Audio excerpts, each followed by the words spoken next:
പ്രിയപ്പെട്ട കുട്ടികളെ, അപ്പൊ നമ്മള് ബോട്ടണിയുടെ സെക്കൻഡ് ചാപ്റ്റർ സ്റ്റാർട്ട് ചെയ്യാണ്. അപ്പൊ സെക്കൻഡ് ചാപ്റ്ററിന്റെ പേര് നോക്കിക്കോളൂ, sexual reproduction in flowering plants. അപ്പൊ നമ്മുടെ ബോട്ടണിയുടെ സെക്കൻഡ് ചാപ്റ്റർ ആണ് ഏത്? Sexual reproduction in flowering plants. അപ്പൊ നമ്മൾ ഈ ഫ്ലവറിംഗ് പ്ലാന്റ് എന്നതിന് ഒരു സിംഗിൾ ടേം പഠിച്ചിട്ടുണ്ട് അല്ലെ? ഫ്ലവറിംഗ് പ്ലാന്റുകൾ എന്നതിന് ഒരു സിംഗിൾ ടേം പഠിച്ചിട്ടുണ്ട്, ആൻജിയോസ്പേംസ്. ആൻജിയോസ്പേംസ് അല്ലെ? അപ്പൊ ആൻജിയോസ്പേംസിനെയാണ് നമ്മൾ എന്ത് വിളിക്കുന്നത്? ഫ്ലവറിംഗ് അല്ലെങ്കിൽ ഫ്ലവറിംഗ് പ്ലാന്റ്സിനെയാണ് നമ്മൾ എന്ത് വിളിക്കുന്നത്? ആൻജിയോസ്പേംസ് എന്ന് വിളിക്കുന്നത്. അപ്പൊ ആൻജിയോസ്പേമുകളിലെ സെക്ഷുവൽ റീപ്രൊഡക്ഷൻ. അപ്പൊ ഇതിന്റെ ഒരു ചെറിയൊരു പാർട്ട്, ഈ ചാപ്റ്ററിന്റെ ഒരു ചെറിയ പാർട്ട് നമ്മള് പ്ലാന്റ് കിങ്ഡം എന്ന് പറഞ്ഞ ചാപ്റ്റർ, അതായത് +1 പ്ലാന്റ് കിങ്ഡം എന്ന് പറഞ്ഞ ചാപ്റ്ററിനകത്ത് പഠിക്കുന്നുണ്ട്. അപ്പൊ അതിന്റെ ഒരു കണ്ടിന്യൂഷൻ ആയിട്ട് കണക്കാക്കിയാൽ മതി. ഓക്കെ, അപ്പൊ sexual reproduction in flowering plants. Flowering plants എന്ന് പറഞ്ഞാൽ എന്താണ്? ആൻജിയോസ്പേംസ്. അപ്പൊ ആൻജിയോസ്പേമുകളിലെ സെക്ഷുവൽ റീപ്രൊഡക്ഷൻ. അപ്പൊ പ്ലാന്റുകളിൽ സെക്ഷുവൽ റീപ്രൊഡക്ഷൻ മാത്രമേ ഉള്ളൂ? അല്ല, പ്ലാന്റുകളിൽ എന്തുകൊണ്ട്? അസെക്ഷുവൽ റീപ്രൊഡക്ഷനും ഉണ്ട്. പ്ലാന്റുകളിൽ നടക്കുന്ന അസെക്ഷുവൽ റീപ്രൊഡക്ഷനെ നമ്മളൊരു പേര് വിളിക്കും വെജിറ്റേറ്റീവ് പ്രൊപ്പഗേഷൻ. അപ്പൊ നമ്മൾ പഠിച്ചിട്ടുള്ളതാണ്, പ്ലാന്റ്സിൽ നടക്കുന്ന അസെക്ഷുവൽ റീപ്രൊഡക്ഷനെ വിളിക്കുന്ന പേരാണ് വെജിറ്റേറ്റീവ് പ്രൊപ്പഗേഷൻ. അപ്പൊ നമുക്ക് അതല്ല ഇവിടെ പഠിക്കാനുള്ളത്. അപ്പൊ പ്ലാന്റ് റൂട്ടിൽ നിന്നോ സ്റ്റെമ്മിൽ നിന്നോ ലീഫിൽ നിന്നോ ഒക്കെ പുതിയ പ്ലാന്റ് ഉണ്ടാകുന്നതിനാണ് വെജിറ്റേറ്റീവ് പ്രൊപ്പഗേഷൻ എന്ന് വിളിക്കുന്നത്. നമ്മളിവിടെ പഠിക്കുന്നത് സീഡ് ഫോം ചെയ്ത് നടക്കുന്ന റീപ്രൊഡക്ഷൻ, അതിന്റെ പേരാണ് സെക്ഷുവൽ റീപ്രൊഡക്ഷൻ. അപ്പൊ സെക്ഷുവൽ റീപ്രൊഡക്ഷൻ എന്ന് പറഞ്ഞാൽ എന്താണ്? ഒരു പ്ലാന്റില് സീഡ് ഫോം ചെയ്ത് നടക്കുന്ന റീപ്രൊഡക്ഷനെയാണ് സെക്ഷുവൽ റീപ്രൊഡക്ഷൻ എന്ന് വിളിക്കുന്നത്. റൂട്ടിൽ നിന്നോ സ്റ്റെമ്മിൽ നിന്നോ ലീഫിൽ നിന്നോ ഒക്കെ പുതിയ പ്ലാന്റുകൾ ഉണ്ടായാലും നമ്മൾ അസെക്ഷുവൽ റീപ്രൊഡക്ഷൻ എന്നാണ് വിളിക്കുന്നത്. അത് വെജിറ്റേറ്റീവ് പ്രൊപ്പഗേഷൻ എന്ന പേരിൽ നമ്മൾ ഫസ്റ്റ് ചാപ്റ്ററിൽ, നമ്മുടെ +2 തന്നെ ഫസ്റ്റ് ചാപ്റ്ററിൽ പഠിച്ചതാണ്. അപ്പൊ നമ്മൾ ഇവിടെ പഠിക്കാൻ പോകുന്നത് ആൻജിയോസ്പേംസിന്റെ സെക്ഷുവൽ റീപ്രൊഡക്ഷൻ. അപ്പൊ ഒരു ഓർഗാനിസത്തിൽ അല്ലെങ്കിൽ ഒരു പ്ലാന്റില് സെക്ഷുവൽ റീപ്രൊഡക്ഷൻ നടക്കണമെങ്കിൽ അവിടെ ഒരു പാർട്ട് വേണം. എന്താണ്? Reproductive part. ഇവിടുത്തെ റീപ്രൊഡക്റ്റീവ് പാർട്ട് എന്ന് പറയുന്നത്, സെക്ഷുവൽ റീപ്രൊഡക്റ്റീവ് പാർട്ട് എന്ന് പറയുന്നത് ഫ്ലവർ ആണ്. അപ്പം ആൻജിയോസ്പേംസിന്റെ സെക്ഷുവൽ റീപ്രൊഡക്റ്റീവ് പാർട്ട് എന്ന് പറയുന്നത് എന്താണ്? ഫ്ലവർ ആണ്. ഓക്കെ അല്ലേ? അപ്പൊ ഒരു ഫ്ലവറിംഗ് പ്ലാന്റിന്റെ, ഒരു ആൻജിയോസ്പേമിന്റെ സെക്ഷുവൽ റീപ്രൊഡക്റ്റീവ് പാർട്ട് ഫ്ലവർ ആണ്. അപ്പൊ നമുക്ക് എങ്ങനെ ഫ്ലവറിന് ഒരു ഡെഫിനിഷൻ കൊടുക്കാം അല്ലെ? അതൊരു സെക്ഷുവൽ റീപ്രൊഡക്റ്റീവ് പാർട്ട് ആണെന്ന് മനസ്സിലായി. നമുക്ക് ഫ്ലവറിന് എങ്ങനെ ഒരു ഡെഫിനിഷൻ കൊടുക്കാം? അപ്പൊ ഫ്ലവറിന് കൃത്യമായിട്ടുള്ള ഒരു ഡെഫിനിഷൻ ഉണ്ട്. എന്ത് പറയാം? ഇത് റൂട്ട് സിസ്റ്റത്തിന്റെ ഭാഗമാണോ ഷൂട്ട്? അപ്പൊ നമുക്കൊരു സീഡ് ജെർമിനേറ്റ് ചെയ്ത് വരുമ്പോൾ അതിന്റെ റാഡിക്കൽ ഡെവലപ്പ് ചെയ്ത് റൂട്ട് സിസ്റ്റമായിട്ടും പ്ലിമ്യൂഡ് ഡെവലപ്പ് ചെയ്ത് ഷൂട്ട് സിസ്റ്റമായിട്ടും മാറും. ഇതിൽ ഷൂട്ടിലാണോ റൂട്ടിലാണോ ഫ്ലവർ വരുന്നത് ചോദിച്ചാൽ നമുക്ക് കൃത്യമായിട്ട് പറയാൻ പറ്റും. ഫ്ലവർ ഫോം ചെയ്യുന്നത് എവിടെയാണ്? ഷൂട്ട് സിസ്റ്റത്തിനകത്താണ്. ഒരു പ്ലാന്റിന്റെ ഷൂട്ട് സിസ്റ്റത്തിനകത്താണ് എന്ത് ഫോം ചെയ്യുന്നത്? ഫ്ലവർ ഫോം ചെയ്യുന്നത്. ഓക്കെ ആണല്ലോ? ഷൂട്ട് സിസ്റ്റത്തിൽ സ്റ്റെമ്മിലാണ് ഫ്ലവർ വരുന്നത്. അങ്ങനെയാണെങ്കിൽ എങ്ങനെ ഡെഫിനിഷൻ കൊടുക്കാം? അപ്പൊ it is the modified shoot. അപ്പൊ ഫ്ലവർ ഈസ് ദി, അല്ലെങ്കിൽ the flower is the modified shoot and it is the sexual reproductive part of a plant. അപ്പൊ ഒരു ഫ്ലവർ എന്ന് പറയുന്നത് ഒരു മോഡിഫൈഡ് ഷൂട്ട് ആണ്. ഷൂട്ടിന് സംഭവിച്ച അല്ലെങ്കിൽ സ്റ്റെമ്മിൽ വരുന്ന ഒരു മോഡിഫിക്കേഷൻ ആണ് ഫ്ലവർ എന്ന് പറയുന്നത്. ആ ഫ്ലവർ ആണ് ഒരു പ്ലാന്റിന്റെ സെക്ഷുവൽ റീപ്രൊഡക്റ്റീവ് ഓർഗൻ അല്ലെങ്കിൽ സെക്ഷുവൽ റീപ്രൊഡക്റ്റീവ് പാർട്ട് എന്ന് പറയുന്നത്. അപ്പം the flower is the modified shoot and the flower is the modified shoot and it is the sexual reproductive part of a plant. അപ്പൊ ഒരു ഫ്ലവർ എന്ന് പറഞ്ഞാൽ എന്താണ്? അതൊരു മോഡിഫൈഡ് ഷൂട്ട് ആണ്. ഒരു ഫ്ലവർ എന്ന് പറഞ്ഞാൽ അതൊരു മോഡിഫൈഡ് ഷൂട്ട് ആണ്, ഒരു പ്ലാന്റിന്റെ സെക്ഷുവൽ റീപ്രൊഡക്റ്റീവ് പാർട്ട് ആണ്. അപ്പൊ flower is the modified shoot and it is the sexual reproductive part of A plant. അപ്പൊ മോർഫോളജി ഓഫ് ഫ്ലവറിംഗ് പ്ലാന്റ് എന്ന് പറയുന്ന ഒരു ചാപ്റ്റർ നമ്മൾ ഫസ്റ്റ് ഇയറിൽ പഠിക്കുന്നുണ്ട്, മോർഫോളജി ഓഫ് ഫ്ലവറിംഗ് പ്ലാന്റ്സ്. അവിടെ നമ്മൾ കണ്ടതാണ് ഒരു ഫ്ലവറിൽ പ്രധാനമായിട്ടും വരുന്ന 4 പാർട്ടുകളാണ്: calyx, corolla, androecium, gynoecium. Okay അല്ലേ? Calyx, corolla, androecium, gynoecium. അപ്പൊ ഇതില് ഏതൊക്കെയാണ് എസെൻഷ്യൽ വേർഡ്സ്, ഏതൊക്കെയാണ് നോൺ എസെൻഷ്യൽ വേർഡ്സ്? അപ്പൊ ഏറ്റവും അത്യാവശ്യമായിട്ടുള്ള പാർട്ടുകള്, വളരെ അത്ര അത്യാവശ്യമൊന്നും ഇല്ലാത്ത പാർട്ട്. അപ്പൊ നമ്മള് ഫ്ലവറിന്റെ 4 പ്രധാനപ്പെട്ട പാർട്ടുകളെ ക്ലാസ് ചെയ്യാൻ പോവുകയാണ്. ഏതൊക്കെ പാർട്ടിനെ? Calyx, corolla, androecium, gynoecium. ഇതിൽ ആരൊക്കെയാണ് എസെൻഷ്യൽ വേർഡ്സ്, ആരൊക്കെയാണ് നോൺ എസെൻഷ്യൽ വേർഡ്സ്? അപ്പൊ ഇതിൽ ചില പാർട്ടുകൾ നമ്മൾ വിളിക്കുന്നത് എന്താണ്? എസെൻഷ്യൽ പാർട്ടുകൾ അല്ലെങ്കിൽ എസെൻഷ്യൽ വേർഡ്സ് എന്നാണ്. വളരെ അത്യാവശ്യമായിട്ടുള്ള പാർട്ട്. അപ്പൊ ഇത്രയേ ഉള്ളൂ, നിങ്ങൾ ഇത്രയും കണക്കാക്കിയാൽ മതി. ഒരു പ്ലാന്റിന്റെ സെക്ഷുവൽ റീപ്രൊഡക്ഷനിൽ ഡയറക്ട്ലി ഇൻവോൾവ് ആയിട്ടുള്ള നമുക്ക് എസെൻഷ്യൽ വേർഡ്സ് എന്ന് വിളിക്കാം. അങ്ങനെയാണെങ്കിൽ അതാരായിരിക്കും? ആൻഡ്രീഷ്യവും ഗൈനീഷ്യവും ആയിരിക്കും അല്ലെ? മെയിൽ റീപ്രൊഡക്റ്റീവ് പാർട്ടായ ആൻഡ്രീഷ്യവും ഫീമെയിൽ റീപ്രൊഡക്റ്റീവ് പാർട്ടായ ഗൈനീഷ്യവും സെക്ഷുവൽ റീപ്രൊഡക്ഷനിൽ ഡയറക്ട്ലി ഇൻവോൾവ് ആണ്. അപ്പൊ ഇവരെ നമുക്ക് എന്ത് വിളിക്കാം? Essential words. അവരില്ലാതെ പറ്റൂല. ഓക്കെ അല്ലെ? അവരാണ് സെക്ഷുവൽ റീപ്രൊഡക്ഷൻ നടത്തുന്നത്. അങ്ങനെ കാലിക്സും കൊറോളയും ഇമ്പോർട്ടന്റ് ആണ്, എന്നാൽ നമുക്ക് അവരെന്ത് വിളിക്കാം? Non essential words. അവര് സെക്ഷുവൽ റീപ്രൊഡക്ഷനിൽ അത്ര ഇമ്പോർട്ടന്റ് അല്ല, അല്ലെങ്കിൽ ഡയറക്ട്ലി ഇൻവോൾവ് അല്ല. അപ്പൊ സെക്ഷുവൽ റീപ്രൊഡക്ഷനിൽ ഡയറക്ട്ലി ഇൻവോൾവ് ആയിട്ടുള്ളത് നമ്മൾ എന്ത് വിളിക്കും? എസെൻഷ്യൽ വേർഡ്സ് എന്നും. ഡയറക്ട്ലി ഇൻവോൾവ് അല്ലാത്തവർ എന്ത് വിളിക്കും? നോൺ എസെൻഷ്യൽ വേർഡ്സ് ആണ്. അങ്ങനെയാണെങ്കിൽ കാലിക്സും കൊറോളയും നോൺ എസെൻഷ്യൽ വേർഡ്സ് ആണ്, അത്ര അത്യാവശ്യമൊന്നുമില്ല, സെക്ഷുവൽ റീപ്രൊഡക്ഷനിൽ ഡയറക്ട്ലി ഇൻവോൾവ് അല്ല. എന്നാൽ ആൻഡ്രീഷ്യവും ഗൈനീഷ്യവും എന്താണ്? സെക്ഷുവൽ റീപ്രൊഡക്ഷനിൽ ഡയറക്ട്ലി ഇൻവോൾവ് ആണ്. ആൻഡ്രീഷ്യോ ഗൈനീഷ്യോ ഒക്കെ സെക്ഷൽ റീപ്രൊഡക്ഷനിൽ ഡയറക്ട്ലി ഇൻവോൾവ് ആണ്. അതുകൊണ്ട് അവരെ നമുക്ക് എന്ത് വിളിക്കാം? Essential whorls. അങ്ങനെയാണെങ്കിൽ ഒരു പ്ലാന്റിനെ സംബന്ധിച്ച് ആൻഡ്രീഷ്യവും ഗൈനീഷ്യോ ഒക്കെ എസെൻഷ്യൽ വേൾഡ്സും കാലിക്സും കൊറോള എന്താണ്? നോൺ എസെൻഷ്യൽ വേൾഡ്സും. കാരണം കാലിക്സും കൊറോളയും സെക്ഷൽ റീപ്രൊഡക്ഷനിൽ ഡയറക്ട്ലി ഇൻവോൾവ് അല്ല. അപ്പൊ ഒന്നുകൂടി, ഒരു പ്ലാന്റിന്റെ, ഒരു ഫ്ലവറിംഗ് പ്ലാന്റിന്റെ, ഒരു ആൻജിയോസ്പെർമിന്റെ സെക്ഷൽ റീപ്രൊഡക്റ്റീവ് പാർട്ട് എന്ന് പറയുന്നത് അതിന്റെ ഫ്ലവർ ആണ്. അപ്പൊ ഫ്ലവറിന് നമ്മളൊരു ഡെഫിനിഷൻ കൊടുത്താൽ എന്ത് പറയാം? A flower is a, like the flower is a modified shoot and it is the sexual reproductive part of a plant. The flower is a modified shoot and it is the sexual reproductive part of a plant. ഒരു plant, ഒരു flower എന്ന് പറയുന്നത് എന്താണ്? Shoot സിസ്റ്റത്തിൽ വരുന്നത്. Shoot സിസ്റ്റത്തിന്റെ modification ആണ്. ഈ പാർട്ടിലാണ് സെക്ഷൽ റീപ്രൊഡക്ഷൻ നടക്കുന്നത്. അല്ലെങ്കിൽ ഒരു സെക്ഷൽ റീപ്രൊഡക്റ്റീവ് ഓർഗൺ എന്ന് പറയുന്നത് ഫ്ലവർ ആണ്. പ്ലാന്റുകളിലെ, ഫ്ലവറിംഗ് പ്ലാന്റുകളിലെ സെക്ഷൽ റീപ്രൊഡക്റ്റീവ് ഓർഗൺ എന്ന് പറയുന്നത് എന്താണ്? ഫ്ലവർ ആണ്. ഓക്കെ അല്ലേ? ദെൻ ബാക്കി നോക്കിയേ. ഒരു ഫ്ലവറിന്റെ പാർട്ടുകൾ നമ്മൾ പറഞ്ഞല്ലേ? ആൻഡ്രീഷ്യം പറഞ്ഞു, ഗൈനീഷ്യം പറഞ്ഞു, കാലിക്സ് പറഞ്ഞു, കൊറോള. അപ്പൊ calyx, corolla, androecium, gynoecium. Calyx, corolla, androecium, gynoecium. ഇതാണ് ഒരു പ്ലാന്റിന്റെ, ഒരു ഫ്ലവറിന്റെ ഏറ്റവും ഇമ്പോർട്ടന്റ് ആയിട്ടുള്ള പാർട്ട്. ഈ കാലിക്സ്, കൊറോള, ആൻഡ്രീഷ്യം, ഗൈനീഷ്യം, അതില് കാലിക്സിനെയും കൊറോളയും നമ്മൾ എന്ത് വിളിച്ചു? നോൺ എസെൻഷ്യൽ വേൾഡ്സ് എന്നാണ് വിളിച്ചത്. കാലിക്സിനെയും കൊറോളയും വിളിച്ച പേരെന്താ? നോൺ എസെൻഷ്യൽ വേൾഡ്സ് എന്നാണ്. കാലിക്സിനെയും കൊറോളയും വിളിച്ചെന്നതാണ് നോൺ എസെൻഷ്യൽ. എന്തിനാണ് വിളിച്ചത് കാലിക്സിനെയും കൊറോളയും നോൺ എസെൻഷ്യൽ എന്നുള്ളത്? ഇവര് രണ്ടുപേരും സെക്ഷൽ റീപ്രൊഡക്ഷനിൽ ഡയറക്ട്ലി ഇൻവോൾവ് അല്ല. സെക്ഷൽ റീപ്രൊഡക്ഷനിൽ ഡയറക്ട്ലി ഇൻവോൾവ് ആയിട്ടുള്ളവർ ആരൊക്കെയാണ്? Androecium and gynoecium. ആൻഡ്രീഷ്യവും ഗൈനീഷ്യവും ഗൈനീഷ്യമാണ്. കാരണം androecium male reproductive part, gynoecium ഇത് രണ്ടുപേരും ഇല്ലാതെ സെക്ഷൽ റീപ്രൊഡക്ഷൻ നടക്കും. അപ്പൊ ഇവര് രണ്ടുപേരും അറിയപ്പെടുന്നത് എസെൻഷ്യൽ വേൾഡ്സ് എന്നാണ്. എന്ന് പറഞ്ഞാൽ വേർഡ് എന്ന് പറഞ്ഞാൽ പാർട്ട് തന്നെ അർത്ഥമുള്ളൂ. എസെൻഷ്യൽ എന്ന് പറഞ്ഞാൽ എന്താ? അത്യന്താപേക്ഷിതം. കാരണം ഇവര് രണ്ടുപേരും ഇല്ലാതെ സെക്ഷൽ റീപ്രൊഡക്ഷൻ നടക്കുമോ? മെയിൽ റീപ്രൊഡക്റ്റീവ് പാർട്ടും ഫീമെയിൽ റീപ്രൊഡക്റ്റീവ് പാർട്ടും ഇല്ലാതെ നടക്കുമോ? ഒരിക്കലും നടക്കാൻ പാടില്ല. അപ്പൊ ഇവര് രണ്ടുപേരെയും അറിയപ്പെടുന്നത് എന്തെന്നാണ്? എസെൻഷ്യൽ വേൾഡ്സ് എന്ന്. ഇവർ രണ്ടുപേരും നമുക്ക് എന്ത് വിളിക്കാം? നോൺ എസെൻഷ്യൽ വേൾഡ്സ് എന്ന് വിളിക്കാം. അപ്പൊ ആൻഡ്രീഷ്യവും ഗൈനീഷ്യവും സെക്ഷൽ റീപ്രൊഡക്ഷനിൽ ഡയറക്റ്റ് ഇൻവോൾവ് ആണ്. കാരണം ഇവരാണ് സെക്സ് ഓർഗൻസ് എന്ന് വിളിക്കുന്നത്. ആൻഡ്രീഷ്യം മെയിൽ റീപ്രൊഡക്റ്റീവ് ഓർഗനും ഗൈനീഷ്യം ഫീമെയിൽ റീപ്രൊഡക്റ്റീവ് ഓർഗൻ ആണ്. അപ്പൊ അവരില്ലാതെ സെക്ഷൽ റീപ്രൊഡക്ഷൻ നടക്കും? ഒരിക്കലും നടക്കില്ല. എന്നാൽ കാലിക്സും കൊറോളയും ഡയറക്ട്ലി എന്തിനകത്ത് ഇൻവോൾവ് അല്ല? സെക്ഷൽ റീപ്രൊഡക്ഷനകത്ത് ഇൻവോൾവ് അല്ല. അതുകൊണ്ട് അവരെ നമ്മൾ എന്ത് വിളിക്കുന്നു? നോൺ എസെൻഷ്യൽ വേൾഡ്സ് എന്ന് വിളിക്കുന്നു. അപ്പൊ നമ്മളൊരു ഫ്ലവറിലെ മെയിൽ റീപ്രൊഡക്റ്റീവ് പാർട്ടിനെ കുറിച്ചാണ് ഫസ്റ്റ് പഠിക്കാൻ പോകുന്നത്. അപ്പൊ മെയിൽ റീപ്രൊഡക്റ്റീവ് പാർട്ട് ആരാണെന്ന് നമുക്കറിയാം. ഒരു ഫ്ലവറിലെ മെയിൽ റീപ്രൊഡക്റ്റീവ് പാർട്ട് ആരാ? ആൻഡ്രീഷ്യമാണ് മെയിൽ റീപ്രൊഡക്റ്റീവ് പാർട്ട്. അപ്പൊ ആൻഡ്രീഷ്യത്തെ പറ്റി നമ്മൾ കുറച്ചൊക്കെ പഠിച്ചിട്ടുള്ളതാണ്. അപ്പൊ ശ്രദ്ധിച്ചോളൂ. Androecium is the male reproductive part. ആൻഡ്രീഷ്യമാണ് ഒരു ഫ്ലവറിലെ മെയിൽ റീപ്രൊഡക്റ്റീവ് പാർട്ട്. യഥാർത്ഥത്തിൽ ആൻഡ്രീഷ്യം എന്നൊരു സിംഗിൾ പാർട്ട് ഇല്ല. അതല്ലാതെ ഫ്ലവറിന്റെ ഒരു സിംഗിൾ പാർട്ടിനെ വിളിക്കുന്ന പേരല്ല ആൻഡ്രീഷ്യം. പിന്നെ ആരാണ് ആൻഡ്രീഷ്യം?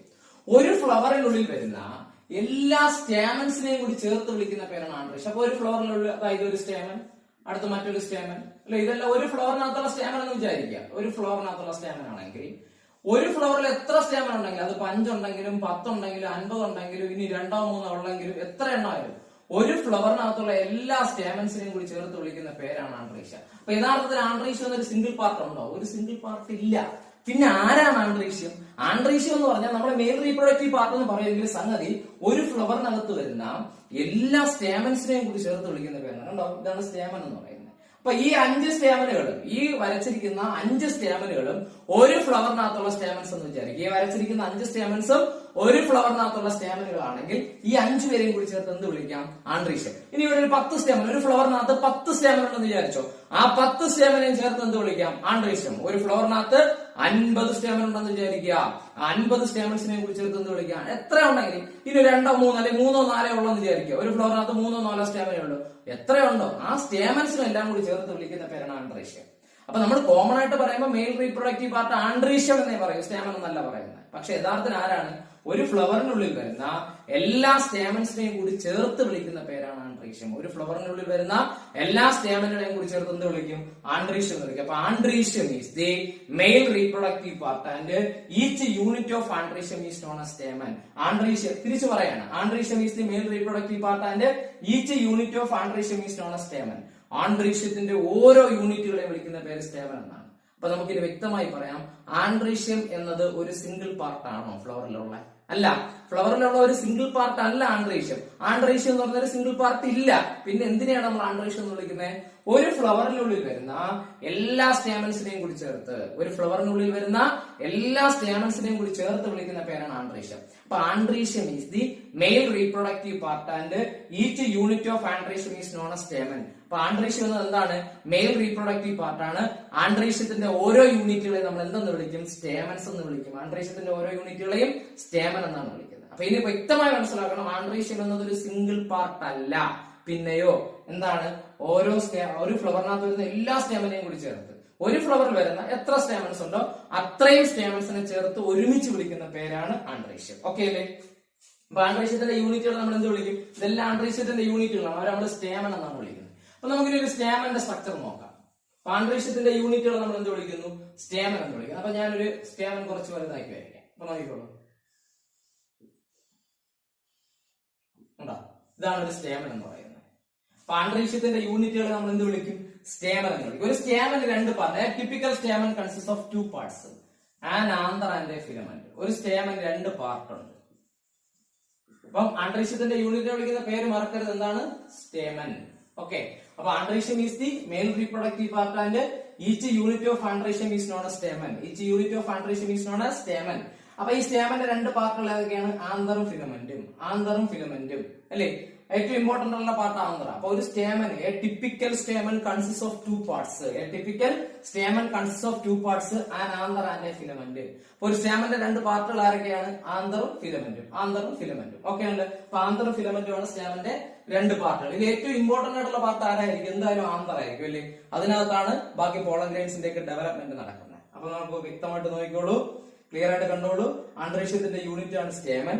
ഒരു സ്റ്റേമന് 2 പാർട്ട് ഉണ്ട്, ആന്തറും ഫിലമെന്റ്. ഒരു സ്റ്റേമൻ 2 പാർട്ട് ഉണ്ട്, ആന്തറും ഫിലമെന്റ്. ഓക്കെ അല്ലേ? ആന്തറും ഫിലമെന്റ്, ആന്തർ ഫിലമെന്റ്. അപ്പൊ ഈ ആന്തറിനെ ഹോൾഡ് ചെയ്യുന്ന സാധനമാണ് ഫിലമെന്റ്. ഫിലമെന്റിലാണ് ആരിയ്ക്കുന്നത്? ആന്തർ ഇരിക്കുന്നത്. കണ്ടില്ലേ? ഈ ഫിലമെന്റിലല്ലേ ആന്തർ പ്ലേസ് ചെയ്തിരിക്കുന്നത്. അപ്പൊ ആന്തറിനെ ഹോൾഡ് ചെയ്തിരിക്കുന്നത് ആരാണ്? ആ ഫിലമെന്റ് ആണ്. അപ്പൊ നമുക്ക് ഏറ്റവും ഇമ്പോർട്ടന്റ് ആയിട്ടുള്ള പാർട്ട് എന്ന് പറഞ്ഞാൽ ആരാ? ആന്തറ. അപ്പൊ ഈ ആന്തർ നോക്കിയാൽ 2 ലോബില്ലേ? ആന്തറിന് എത്ര ലോബ് ഉണ്ട്? 2 ലോബായിട്ടാണ് ആന്തർ ഇരിക്കുന്നത്. ഈ ലോബ് എന്ന് പറയുമ്പോഴേ നമ്മുടെ ലെങ്സ് അറിയാലോ. നമ്മുടെ ലെങ്സിന്റെ പിക്ചർ നമ്മൾ ഈ കഫ് സിറപ്പ് ഒക്കെ വാങ്ങിക്കുമ്പോൾ, ചുമക്കുള്ള സിറപ്പ് ഒക്കെ വാങ്ങിക്കുമ്പോൾ അതിന്റെ കവറിന്റെ പുറത്ത് നമ്മുടെ ലെങ്സിന്റെ പിക്ചർ കൊടുത്തിട്ടുണ്ടായിരിക്കും. നമ്മൾ ശ്രദ്ധിച്ചിട്ടുണ്ടല്ലോ, ലെങ്സ് 2 പാർട്ടായിട്ടല്ല, അല്ലെങ്കിൽ 2 ലോബുകളായിട്ടല്ലേ ഇരിക്കുന്നത്. അതുപോലെയാണ് ആന്തറും 2 ലോബുകളായിട്ടാണ് ഇരിക്കുന്നത്. ഞാനൊരു എക്സാമ്പിൾ അത് പറഞ്ഞതേ ഉള്ളൂ. ആന്തർ എത്ര പാർട്ടായിട്ടാണ് ഇരിക്കുന്നത്? 2 ലോബുകളായിട്ടാണ് ഇരിക്കുന്നത്. അതുകൊണ്ട് നമ്മൾ ആന്തറിന് ഇങ്ങനെ പറയാറുണ്ട്, ബൈ ലോബ്ഡ് എന്ന് പറയാറുണ്ട്. ആന്തറിന് എന്ത് പറയാറുണ്ട്? 2 ലോബുകളുണ്ട്, ബൈ ലോബ്ഡ് എന്ന് പറയും. By lobed. ബൈ എന്ന് പറഞ്ഞാൽ 2 എന്നല്ലേ? Bilobed. അപ്പൊ ആന്തറിൽ എത്ര ലോബുകളുണ്ട്? 2 ലോബുകളുണ്ട്. അതുകൊണ്ട് ആന്തറിനെ നമ്മൾ എന്ത് വിളിക്കും? ബൈ ലോബ്ഡ് എന്ന് പറയാറുണ്ട്. By lobed. 2 ലോബുകൾ ഉള്ളതുകൊണ്ട് ബൈ ലോബ്ഡ്. 2 ലോബുകൾ ഉള്ളതുകൊണ്ട് ബൈ ലോബ്ഡ്. അപ്പൊ ബൈ ലോബ്ഡ് ആണ്. Each lobe contains 2 തീക്ക. കണ്ടോ? ഓരോ ലോബിനകത്ത് 2 അറകളുണ്ട്. കണ്ടോ? ഈ ഒരു ലോബിൽ 2 അറയുണ്ട്, അതുപോലെ ഇപ്പുറത്തെ ലോബിലും 2 അറ. ഈ ഓരോ അറകളെയും വിളിക്കുന്ന പേര് തീക്ക എന്നാണ്. തീക്ക. THECA, തീക്ക. അപ്പൊ അങ്ങനെയാണെങ്കിൽ ഒരു ആന്തറിൽ മൊത്തം 4 തീക്ക വരും. കാരണം എന്താ? ഈച്ച് ലോബ് കണ്ടെയ്ൻസ് 2 തീക്ക എന്നാണ്. ഇവിടെ 2 തീക്കയുണ്ട്. ഇതൊരു ലോബാണ്. ഇത്രയും ഉണ്ടോ? ഇത്രയും ഒരു ലോബാണ്, അതിനകത്ത് 2 തീക്ക. ഇപ്പുറത്ത് മറ്റൊരു ലോബാണ്, അതിനകത്ത് 2 തീക്ക. അങ്ങനെയാണെങ്കിൽ 2 ലോബിലും കൂടി 4 തീക്കയുണ്ട്. അപ്പൊ നമ്മൾ പറയുമ്പോ എങ്ങനെ പറയൂ? Anther consist of 2 lobes. ആന്തറിന് എത്ര ലോബ് ഉണ്ടായിരുന്നു? 2 ലോബ്. അതുകൊണ്ട് നമ്മൾ എന്ത് വിളിച്ചു? Bilobed. Each lobe contains 2 theca എന്നാണ്. Each lobe contains 2 theca. അപ്പൊ anther consist of 2 lobes. Each lobe contains 2 theca. ഓരോ ലോബിലും 2 തീക്ക. അങ്ങനെയാണെങ്കിൽ 2 ലോബിലും കൂടി 4 തീക്ക. നമ്മളപ്പം ഒരു ലോബ് കണക്കാക്കിയാൽ മതി. ഒരു ലോബിൽ എത്ര വരും? 2 തീക്ക വരുമല്ലോ. അങ്ങനെയാണെങ്കിൽ bilobed and dithecous എന്ന് പറയും. അപ്പൊ ആന്തറിന്റെ സ്ട്രക്ചർ ചോദിച്ചാൽ നമ്മൾ എന്ത് പറയും? Bilobed and dithecous structure. അപ്പൊ ആന്തറിന്റെ സ്ട്രക്ചർ ചോദിച്ചാൽ എങ്ങനെ പറയാം? Bilobed and dithecous structure. എന്താ ബൈ ലോബ്ഡ് എന്ന് പറഞ്ഞാൽ? Anther consist of 2 lobes. ആന്തറിന് എത്ര ലോബുകൾ ഉണ്ടായിരുന്നു? 2 lobe. Each lobe contains 2 theca. ഓരോ ലോബിലും 2 തീക്ക വീതമുണ്ട്. ഓരോ ലോബിലും. ഈച്ച് ലോബ് കണ്ടെയ്ൻസ് 2 തീക്ക എന്നാണ്. ഓരോ ലോബിനകത്തും എത്ര തീക്ക വരുന്നു? 2 തീക്ക. അങ്ങനെയാണെങ്കിൽ 2 ലോബിലും കൂടി വരുമ്പോൾ 4 തീക്ക. അപ്പൊ ഒരു ലോബിൽ 2 തീക്ക എന്ന് അറിയാലോ. അങ്ങനെയാണെങ്കിൽ 2 ലോബ് ഉണ്ടെന്ന് നമുക്ക് വ്യക്തമായിട്ട് അറിയാം. അപ്പൊ ടോട്ടൽ എത്ര തീക്ക വരും? 4 തീക്ക വരും. അപ്പൊ ഇവിടെ എന്തുകൊണ്ട് 4 തീക്ക സൂചിപ്പിക്കുന്നതെന്ന് വെച്ചാൽ നമ്മൾ ഒറ്റ ലോബിന്റെ കാര്യമാണ് അവിടെ പറഞ്ഞിട്ടുള്ളൂ. ഡൈ തീക്കസ് എന്ന് പറഞ്ഞാൽ ഒരു ലോബിൽ 2 തീക്ക. ഓൾറെഡി അവിടെ പറഞ്ഞിട്ടുണ്ട് അങ്ങനെ 2 ലോബ് ഉണ്ടെന്ന്. ഒരു ലോബിൽ രണ്ട് തീക്ക കണ്ടല്ലോ, രണ്ട് തീക്ക. അങ്ങനെ എത്ര ലോബ് ഉണ്ടെന്ന് ആദ്യമേ പറഞ്ഞിട്ടുണ്ട്, രണ്ട് ലോബ് ഉണ്ട്. അപ്പൊ രണ്ട് ലോബിലും കൂടി എത്ര തീക്ക? ഇവിടെ രണ്ട് തീക്ക, ഇവിടെ രണ്ട് തീക്ക, അങ്ങനെ 4 തീക്ക. അതുകൊണ്ട് തന്നെ ആന്തറിന്റെ സ്ട്രക്ചർ നമ്മൾ എന്തെന്ന് പറയും? ബൈലോബ്ഡ് ആൻഡ് ഡൈത്തീക്കസ് സ്ട്രക്ചർ എന്ന് പറയും. അപ്പൊ ആന്തറിന്റെ സ്ട്രക്ചറിനെ എങ്ങനെ പറയണം? Bilobed and dithecous. അപ്പൊ ഒന്നുകൂടി, androecium is the male reproductive part and each unit of androecium is known as stamen. A typical stamen consists of 2 parts, an anther and a filament. Anther നമ്മൾ എങ്ങനെയാ പറയുന്നത്? ബൈലോബ്ഡ് ആൻഡ് ഡൈത്തീക്കസ് സ്ട്രക്ചർ എന്നാ പറയുന്നത്. Anther നമ്മൾ എന്താ പറയുന്നത്? Bilobed and dithecous. കാരണം ആന്തറിനകത്ത് എത്ര ലോബ് വരുന്നു? 2 ലോബുകൾ വരും. ആന്തറിനകത്ത് എത്ര ലോബ് ഉണ്ട്? 2 ലോബുകളാണുള്ളത്. Each lobe consist of 2 theca. അപ്പൊ ആന്തറിന് 2 ലോബുകളുണ്ട്, bilobed, and each lobe contains 2 theca. ഓരോ ലോബിനകത്തും 2 തീക്ക. അങ്ങനെയാണെങ്കിൽ ബൈലോബ്ഡ് ആൻഡ് ഡൈത്തീക്കസ് സ്ട്രക്ചർ. അപ്പൊ ആന്തറിന്റെ സ്ട്രക്ചർ ആരെങ്കിലും ചോദിച്ചാൽ നമ്മൾ എന്ത് പറയണം? Bilobed and dithecous structure. അത് നമ്മൾ എക്സ്പ്ലെയിൻ ചെയ്ത് പറഞ്ഞാൽ എങ്ങനെ പറയാം? Anther consist of 2 lobes, hence it is bilobed. Each lobe contains 2 theca, hence it is dithecous. അപ്പൊ bilobed and dithecous structure, bilobed and dithecous structure. അപ്പൊ ക്ലിയർ ആയിട്ട് കണ്ടോണേ. അടുത്ത് നമ്മള് ആന്തറിന്റെ ക്രോസ് സെക്ഷൻ എടുക്കാൻ പോവുകയാണ്. ആന്തറിന് എന്ത് എടുക്കാൻ പോവുക? Cross section. ഒരു ആന്തർ നമ്മൾ ക്രോസ് സെക്ഷൻ എടുക്കുമ്പോൾ അതിനകത്തുള്ള കാര്യങ്ങളൊക്കെ കാണാൻ പറ്റും അല്ലേ? ആന്തറിനെ ഇങ്ങനെ നമ്മൾ കട്ട് ചെയ്യുക, ഇങ്ങനെ ഇവിടെ വെച്ച് ഇങ്ങനെ കട്ട് ചെയ്തു. ഇങ്ങനെ എന്തിനാണ് ക്രോസ് സെക്ഷൻ എന്ന് പറയുന്നത്? അപ്പൊ ആന്തറിന് എന്ത് നമ്മൾ എടുത്തു? ക്രോസ് സെക്ഷൻ എടുത്തു. അപ്പൊ ക്രോസ് സെക്ഷൻ എടുത്ത് അകത്തേക്ക് നോക്കിയാൽ നമുക്ക് അവിടെ 4 അറകൾ കാണാൻ പറ്റും. 4 അറകൾ. എത്ര അറകൾ കാണാൻ പറ്റും? അപ്പൊ നമ്മൾ ഒരു ആന്തറിന്റെ ക്രോസ് സെക്ഷൻ എടുത്തിട്ട് നമ്മൾ അകത്തേക്ക് നോക്കുമ്പോൾ അവിടെ എത്ര അറകളാണ് കാണാൻ പറ്റും? നമുക്ക് അവിടെ 4 അറകൾ കാണാൻ പറ്റും. ഓക്കെ അല്ലേ? അപ്പൊ ആന്തറിനകത്ത് എത്ര അറകൾ നമുക്ക് കാണാൻ പറ്റും? ആന്തറിനകത്ത് നമുക്ക് 4 അറകൾ കാണാൻ പറ്റും. ഓക്കെ ആണോ?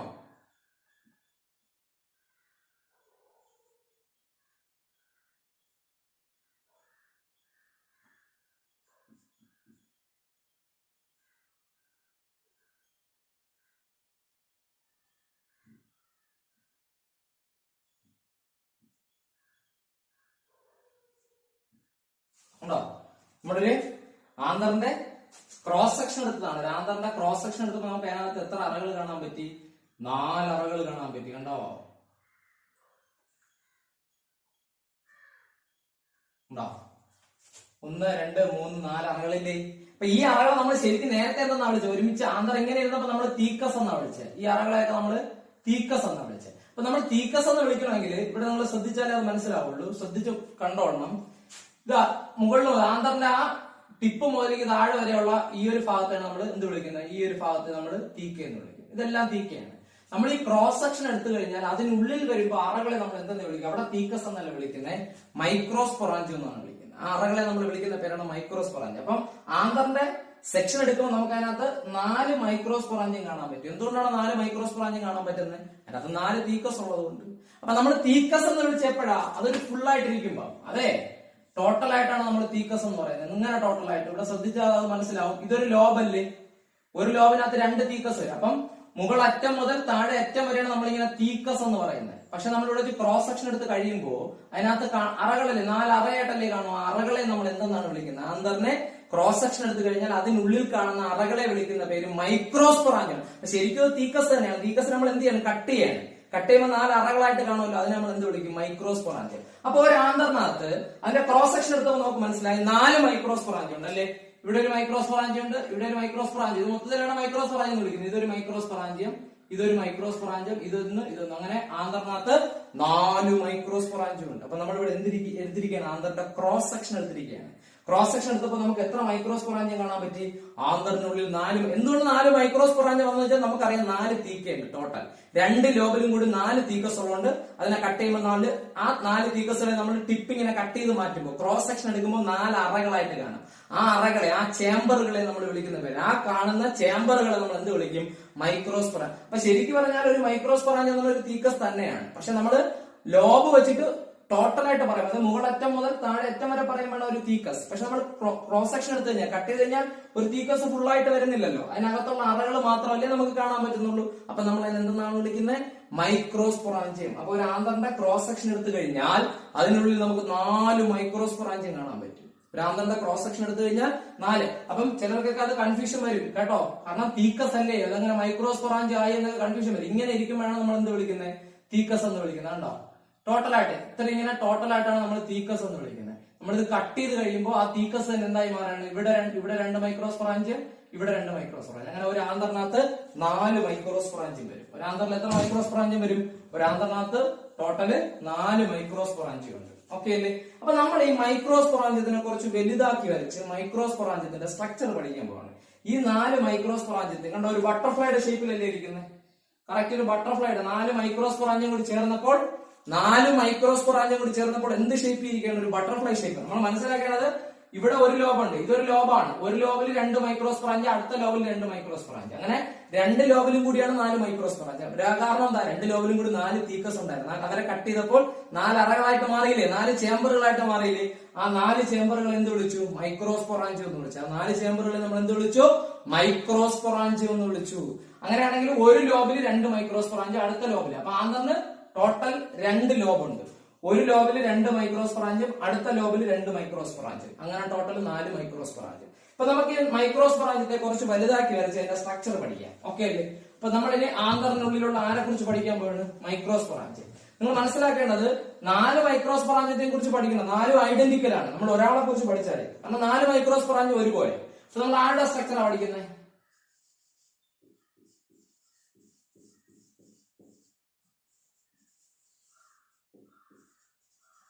നമ്മള് മൈക്രോസ്പൊറാഞ്ചത്തിന്റെ സ്ട്രക്ചർ ആണ് പഠിക്കുന്നത്. മൈക്രോസ്പൊറാഞ്ച് അവിടെ നോക്കി.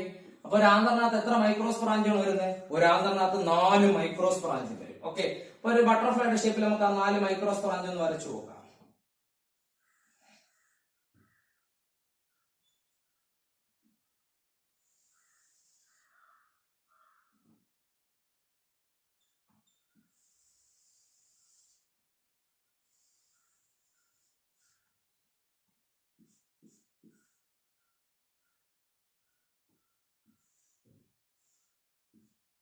ഉണ്ടോ? ഒരാന്തറിനകത്ത് എത്ര മൈക്രോസ്പൊറാഞ്ച് ആയി?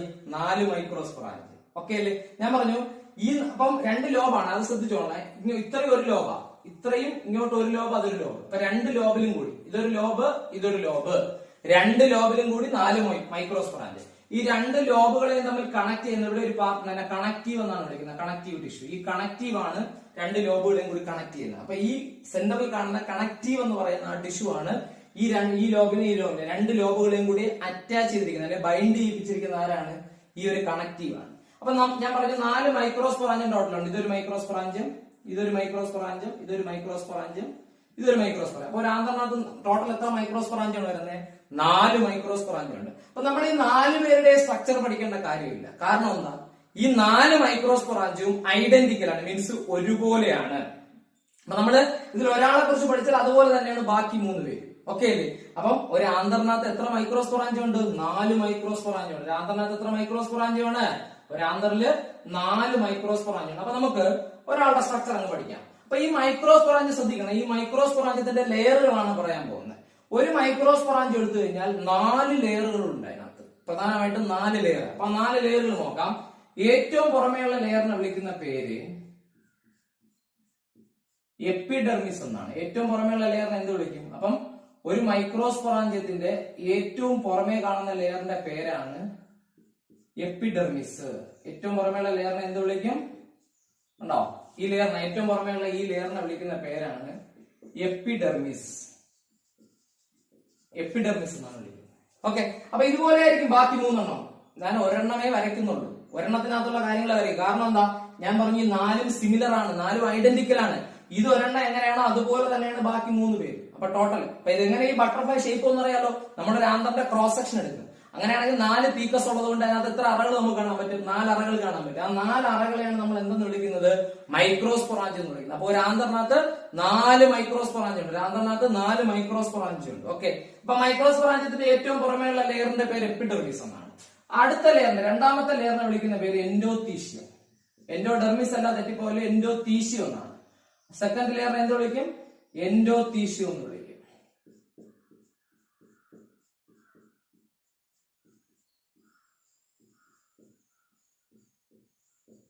രണ്ടാമത്തെ ലെയറിന്റെ പേര് എൻഡോതീഷ്യം.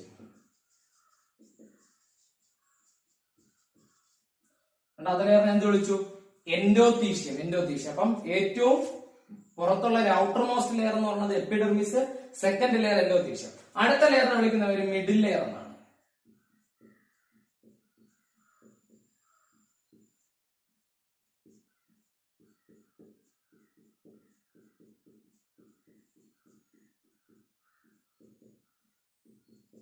അടുത്ത ലെയറിനെ എന്ത് വിളിക്കും? മിഡിൽ ലെയർ എന്ന് വിളിക്കും. Middle layer. അപ്പൊ outermost layer epidermis, second layer endothecium, third layer middle layer.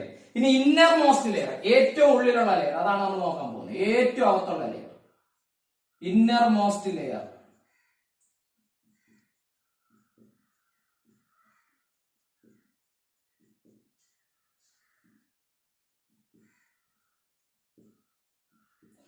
Innermost ലെയറിന്റെ പേരാണ് ടപ്പീറ്റം എന്ന് പറയും. ഇന്നർ മോസ്റ്റ് ലെയർ നമ്മൾ എന്ത് വിളിക്കും? ടപ്പീറ്റം. ഇന്നർ മോസ്റ്റ് ലെയറിനെ വിളിക്കുന്ന പേരാണ് ടപ്പീറ്റം എന്ന് വിളിക്കും. ഇന്നർ മോസ്റ്റ് ലെയറിനെ എന്ത് വിളിക്കും? ടപ്പീറ്റം. അപ്പൊ ബാക്കി ലെയറുകളെ പോലെയല്ല, ഇന്നർ മോസ്റ്റ് ലെയറിന് ഒരു പ്രത്യേകതയുണ്ട്. ഈ ടപ്പീറ്റത്തിലെ സെല്ലുകളിൽ ഒന്നിൽ കൂടുതൽ ന്യൂക്ലിയസ് കാണും. ടപ്പീറ്റം സെല്ലുകൾ എന്ത് കാണും? ഒന്നിൽ കൂടുതൽ ന്യൂക്ലിയസ് കാണും. അപ്പൊ 4 ലെയർ വരുന്നുണ്ട് അവിടെ. ഏതൊക്കെയാ? അപ്പൊ നമ്മൾ പറഞ്ഞ് ഇത് ഒരെണ്ണമേ വരച്ചോളൂ. ഇത് എങ്ങനെയാണോ ഇതുപോലെയാണ് ബാക്കി 3 ഇവിടെയും എപ്പിഡെർമിസ് ഉണ്ട്, എൻഡോത്തീഷ്യം ഉണ്ട്, മിഡിൽ ലെയർ ഉണ്ട്, ടപ്പീറ്റം ഉണ്ട്. ഇവിടെ എപ്പിഡെർമിസ് ഉണ്ട്, എൻഡോത്തീഷ്യം, മിഡിൽ ലെയർ, ടപ്പീറ്റം. അതുപോലെ തന്നെ ഇവിടെ എപ്പിഡെർമിസും എൻഡോത്തീഷ്യം, മിഡിൽ. അപ്പൊ ഈ 4 പേരും ഐഡന്റിക്കൽ ആണ്. അതാണ് ഞാൻ ഒരെണ്ണം വരച്ച് പറഞ്ഞു തരുന്നത്. ഓക്കെ അല്ലേ? അപ്പൊ ഇതാണ് മൈക്രോസ്പൊറാഞ്ച്. അപ്പൊ മൈക്രോസ്പൊറാഞ്ചത്തിന് 4 ലെയർഡ് വാൾ ആണ്. 4 ലെയർഡ് വാൾ, 4 ലെയർ ഉണ്ട്. ഏറ്റവും പുറത്തുള്ള ആരാ? എപ്പിഡെർമിസ്. ഏറ്റവും ഔട്ടർ മോസ്റ്റ് ലെയറിന്റെ പേര് എപ്പിഡെർമിസ്. സെക്കൻഡ് ലെയറിന്റെ പേരെന്താ? എൻഡോത്തീഷ്യം. എൻഡോത്തീഷ്യം. തേർഡ് ലെയർ എന്ന് പറയുന്നത് middle layer. Innermost layer tapeta. ഈ ടപ്പീറ്റത്തിലെ സെല്ലുകൾ ബാക്കിയുള്ള സെല്ലുകളെ എപ്പിഡെർമിസിലെയും എൻഡോത്തീഷ്യത്തിലെയും മിഡിൽ ലെയറിലെയും സെല്ലുകളെ പോലെയല്ല. Tapetum cell possess dense cytoplasm. Tapetum സെല്ലുകളിൽ സൈറ്റോപ്ലാസത്തിന്റെ അളവ് കൂടുതലാണ്. കാരണം എന്താ? അവിടെ അബണ്ടന്റ് ഫുഡ് റിസർവ് ഉണ്ട്. ധാരാളം ഫുഡ് എന്ത് ചെയ്തിട്ടുണ്ട്? സ്റ്റോർ ചെയ്തിട്ടുണ്ട്. അപ്പം ടപ്പീറ്റത്തിലെ സെല്ലുകളുടെ പ്രത്യേകത എന്താണ്? Tapetum cells contains dense cytoplasm and generally have more than 1 nucleus. അപ്പൊ ഒന്നിൽ കൂടുതൽ ന്യൂക്ലിയസും കാണും. സാധാരണ ഒരു സെല്ലിൽ ഒരു ന്യൂക്ലിയസിൽ വരും. പക്ഷെ ടപ്പീറ്റം സെല്ലുകളുടെ പ്രത്യേകത അവർക്ക് ഡെൻസ് സൈറ്റോപ്ലാസം ആണ്. അവരുടെ സൈറ്റോപ്ലാസത്തിന്റെ അളവ് കൂടുതലാണ്. ആ സെല്ലുകളിൽ ന്യൂട്രിയന്റ് റിച്ച് എന്നാണ്. അതിനകത്ത് ന്യൂക്ലിയസ്, ഒന്നിൽ കൂടുതൽ ന്യൂക്ലിയസ് ആണ്. അപ്പൊ ന്യൂട്രിയന്റ് റിച്ച് സെല്ലുകളാണ്. ഡെൻസ് സൈറ്റോപ്ലാസം എന്ന് പറയുമ്പോൾ മനസ്സിലാക്കണം, tapetum cell possess dense cytoplasm and generally have more than 1 nuclei. അപ്പൊ ടപ്പീറ്റത്തിലെ സെല്ലുകളിൽ അബണ്ടന്റ് ഫുഡ് റിസർവ് ഇരിക്കുകയാണ്. കൂടുതൽ ഫുഡ് സ്റ്റോർ ചെയ്ത് വെച്ചിട്ടുണ്ട്. അതുകൊണ്ടാണ് അവിടെ കൂടുതൽ സൈറ്റോപ്ലാസം ഉണ്ടെന്ന് പറയുന്നത്. കൂടുതൽ ഡെൻസ് സൈറ്റോപ്ലാസം എന്നല്ലേ പറയുന്നത്. അതിന്റെ അർത്ഥം എന്താ? കൂടുതൽ സൈറ്റോപ്ലാസം ഉള്ളതിന്റെ കാരണം അവിടെ കൂടുതൽ ഫുഡ് സ്റ്റോർ ചെയ്യുന്നു. മാത്രമല്ല സാധാരണ സെല്ലുകളൊക്കെ ഈ എപ്പിഡെർമിസിലെ എൻഡോത്തീഷ്യത്തിലെ മിഡിൽ ലെയറിലേക്ക് സെല്ലുകളൊക്കെ ഈ സെല്ലുകളൊക്കെ ഇങ്ങനെ ഒരു ന്യൂക്ലിയസ് ആണ് കാണുന്നത്, ഓരോ ന്യൂക്ലിയസ്. പക്ഷേ ടപ്പീറ്റം സെല്ലുകളിൽ ഒന്നിൽ കൂടുതൽ എന്ത് കാണും? ന്യൂക്ലിയസ് കാണും. ടപ്പീറ്റം സെല്ലുകളിൽ ഒന്നിൽ കൂടുതൽ ന്യൂക്ലിയസ് കാണും. ഒന്നിൽ കൂടുതൽ ന്യൂക്ലിയസ് മാത്രമല്ല, ടപ്പീറ്റം സെല്ലുകൾ എന്ന് പറയുന്നത് അബണ്ടന്റ് ഫുഡ് റിസർവ് ആണ്. ആ സെല്ലുകളിൽ ധാരാളം ഫുഡ് സ്റ്റോർ ചെയ്തിട്ടുണ്ട്. ആ സെല്ലുകളിൽ ധാരാളം എന്ത് സ്റ്റോർ ചെയ്ത് വെച്ചിട്ടുണ്ട്? ഫുഡ് സ്റ്റോർ ചെയ്ത് വെച്ചിട്ടുണ്ട്. അപ്പൊ tapetum cell possess dense cytoplasm and generally have more than 1 nuclei. Clear ആണല്ലോ? More than 1 nuclei. ഇനി ഏറ്റവും അകത്തൊരു സ്പേസ് കാണുന്നുണ്ടോ? ഇവിടെ സ്പേസ് അല്ല, അവിടെ ഒരു ടിഷ്യൂ ഉണ്ട്. ആ ടിഷ്യൂവിന്റെ പേരാണ് സ്പോറോജീനസ് ടിഷ്യൂ. അതിനൊരു ഡെഫിനിഷനും കൂടി കൊടുത്തിട്ടുണ്ട്. കണ്ടോ? ഏറ്റവും അകത്തൊരു ടിഷ്യൂ കാണുന്നില്ലേ? ഈ ടിഷ്യൂ നമ്മൾ എന്ത് വിളിക്കും? സ്പോറോജീനസ് ടിഷ്യൂ എന്ന് വിളിക്കും. ഈ ടിഷ്യൂവിന്റെ പേരാണ് സ്പോറോജീനസ് ടിഷ്യൂ.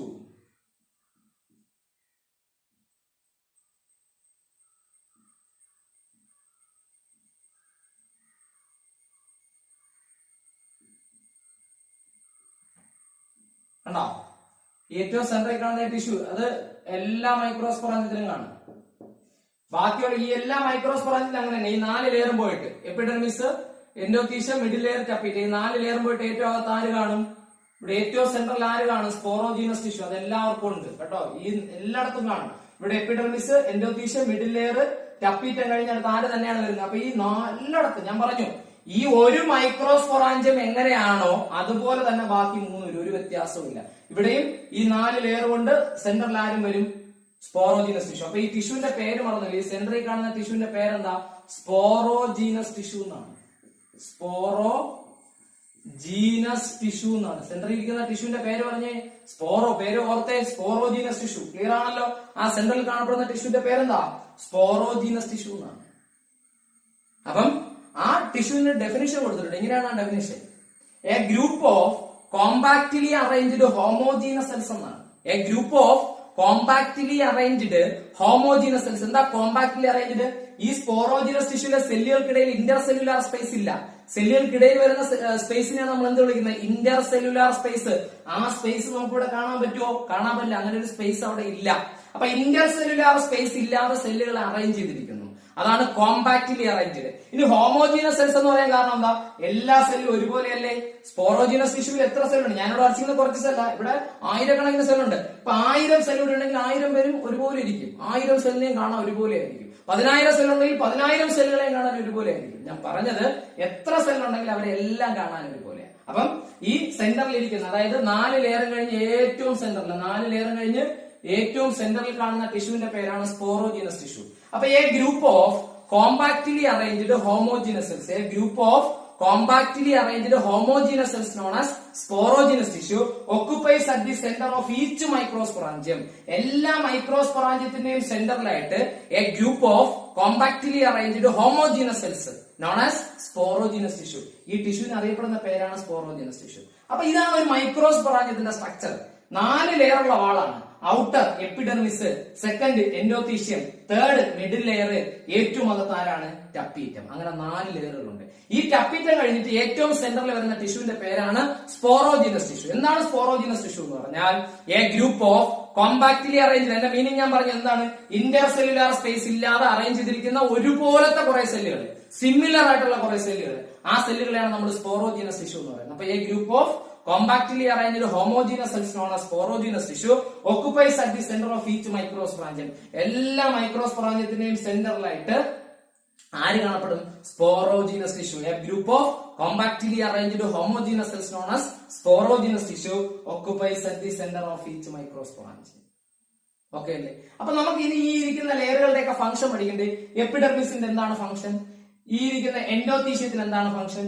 ഈ ഇരിക്കുന്ന മിഡിൽ ലെയറിന്, ടപ്പീറ്റത്തിന്, ഏറ്റവും എന്താണ് സെൻട്രലായിട്ട് കാണപ്പെടുന്ന, ഏറ്റവും ഉള്ളിലായിട്ട് കാണപ്പെടുന്ന സ്പോറോജിനസ് ടിഷ്യൂ, ഇവർക്കൊക്കെ എന്താണ് ഫംഗ്ഷൻ? അതാണ് നമ്മളടുത്ത് പഠിക്കാൻ പോകുന്നത്. അപ്പൊ നമ്മളടുത്ത് പഠിക്കാൻ പോകുന്ന ഈ ലെയറുകളുടെയും ആ സെല്ലുകളുടെയും ഒക്കെ ഫംഗ്ഷൻ ആണ്. അപ്പൊ നോക്കിക്കോളൂ, നെക്സ്റ്റ് നോക്കിക്കോ.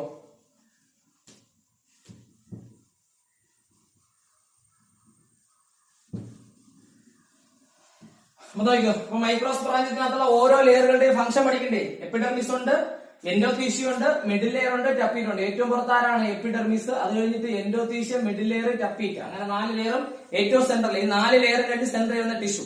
അപ്പൊ പറയാൻ പോകുന്നേ, ഈ സ്പോറോജിനസ് ടിഷ്യൂ ഇല്ലേ, ആ സ്പോറോജിനസ് ടിഷ്യൂവിൽ കുറെ സെല്ലുകൾ കാണുമല്ലോ.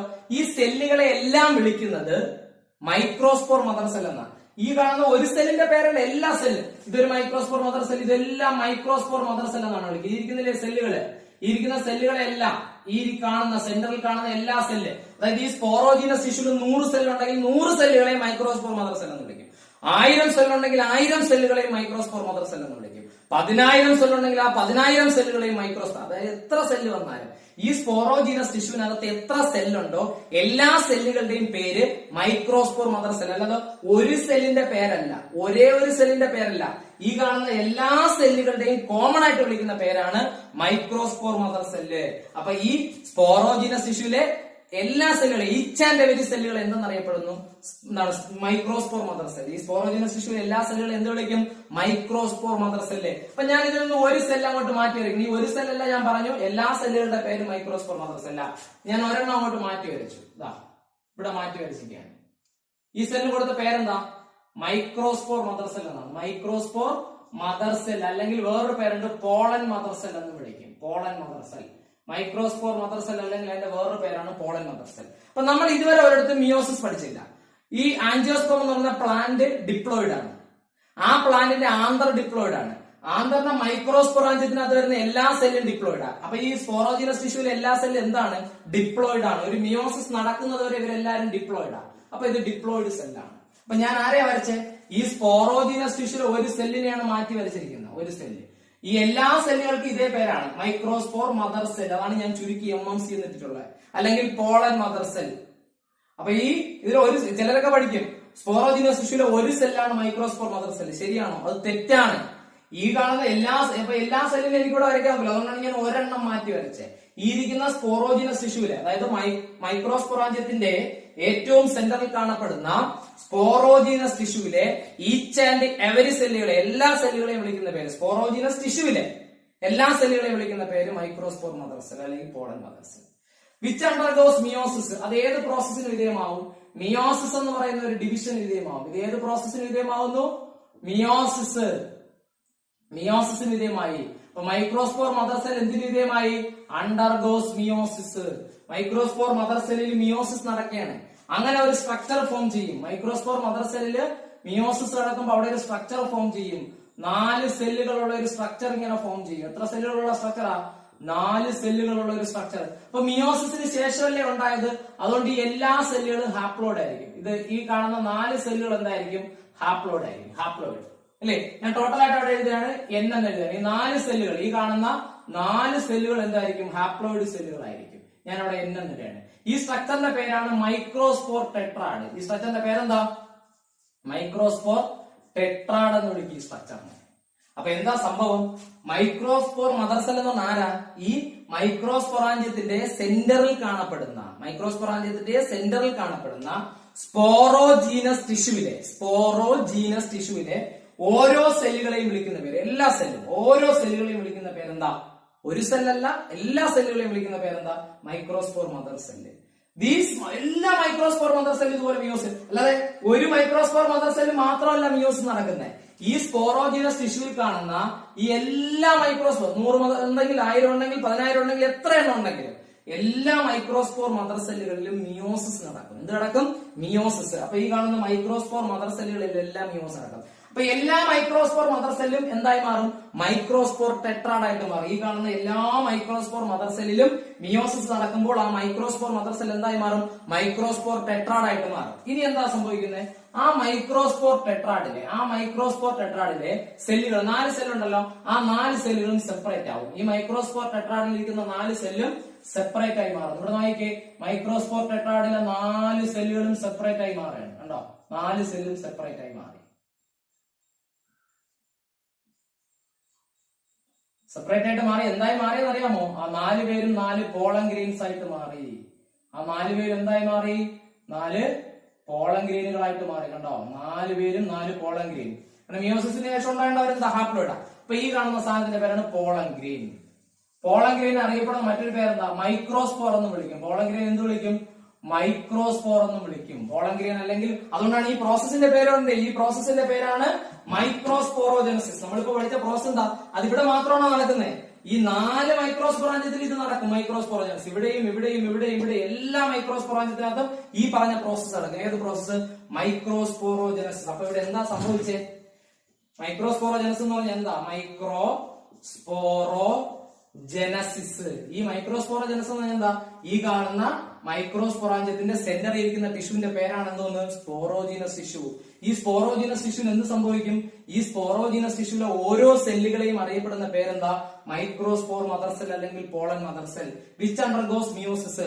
ഈ കാണുന്ന എല്ലാ 4 മൈക്രോസ്പൊറാഞ്ചിയത്തിന്റെയും സെന്ററിലുള്ള സ്പോറോജീനസ് ടിഷ്യൂവിലെ ഓരോ സെല്ലുകളും മൈക്രോസ്പോർ മദർ സെൽ എന്നറിയപ്പെടുന്നു. എല്ലാ സെല്ലുകളും. ആ സെല്ലുകളെല്ലാം എന്തിന് വിധേയമാവും? മിയോസിസിന് വിധേയമായിട്ട് എന്തുണ്ടാവും? ആദ്യം മൈക്രോസ്പോർ ടെട്രാഡ് ഉണ്ടാവും. ഒരു മൈക്രോസ്പോർ മദർ സെല്ലിൽ നിന്ന് ഒരു മൈക്രോസ്പോർ ടെട്രാഡ്. ആ ടെട്രാഡിൽ തന്നെ 4 സെല്ലുകൾ കാണും അല്ലെ? അപ്പം ഈ മൈക്രോസ്പോർ മദർ സെല്ല് ഡിപ്ലോയിഡ്. മിയോസിസിലൂടെ ഉണ്ടായ മൈക്രോസ്പോർ ടെട്രാഡ് ഹാപ്ലോയിഡ്. കാരണം എന്താണ്? നമ്മൾ പഠിച്ചിട്ടുണ്ട്, മിയോസിസ് നടക്കുന്നത് എപ്പോഴും ഒരു ഡിപ്ലോയിഡ് സെല്ലും മിയോസിസിന് ശേഷം ഉണ്ടാകുന്നത് ഹാപ്ലോയിഡ് ആയിരിക്കും. അപ്പൊ 2N സെല്ലില് മിയോസിസ് നടക്കുമ്പോൾ ഉണ്ടാകുന്നവരൊക്കെ N ആയിരിക്കില്ലേ? അപ്പൊ മിയോസിസിന് മുൻപേ ഇരിക്കുന്ന സെല്ല് ഡിപ്ലോയിഡ്, മിയോസിസ് കഴിഞ്ഞിട്ട് വരുന്ന സെല്ല് ഹാപ്ലോയിഡ് എന്ന് നമ്മൾ പഠിച്ചിട്ടുണ്ട്. ക്ലിയർ ആണല്ലോ പറഞ്ഞേ? അപ്പം microspore mother cell undergo meiosis to form microspore tetrad. Then cells of microspore tetrad separate to form pollen grain. അങ്ങനെ ഈ മൈക്രോസ്പോർ ടെട്രാഡിലെ 4 സെല്ലുകളും ഡിവൈഡ് ചെയ്തിട്ട് എന്തായി മാറും? അല്ലെങ്കിൽ സെപ്പറേറ്റ് ആയിട്ട് എന്തായിട്ട് മാറും? 4 പോളൻ ഗ്രെയിൻസ് ആയിട്ട് മാറും. ഇനി പോളൻ ഗ്രെയിന്റെ വേറൊരു പേരാണ് മൈക്രോസ്പോർ. അതുകൊണ്ടാണ് ഇവിടെ ഈ സെല്ലിനെ നമ്മൾ എന്ത് വിളിച്ചു? പോളൻ മദർ സെൽ എന്ന് വിളിച്ചു. കാരണം ഈ സെല്ല് മിയോസിസിന് വിധേയമായിട്ടാണ് പോളൻ ഗ്രെയിൻ ഉണ്ടാകുന്നത്.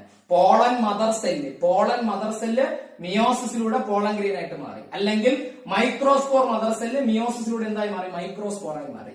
ഈ മൈക്രോസ്പോർ എന്ന് പറഞ്ഞാലും പോളൻ ഗ്രെയിൻ എന്ന് പറഞ്ഞാലും ഒന്ന് തന്നെ. മൈക്രോസ്പോർ മദർ സെൽ എന്ന് പറഞ്ഞാലും പോളൻ മദർ സെൽ എന്ന് പറഞ്ഞാലും ഒന്ന് തന്നെ. അപ്പൊ പോളൻ മദർ സെൽ അല്ലെങ്കിൽ മൈക്രോസ്പോർ മദർ സെൽ ആരാണ്?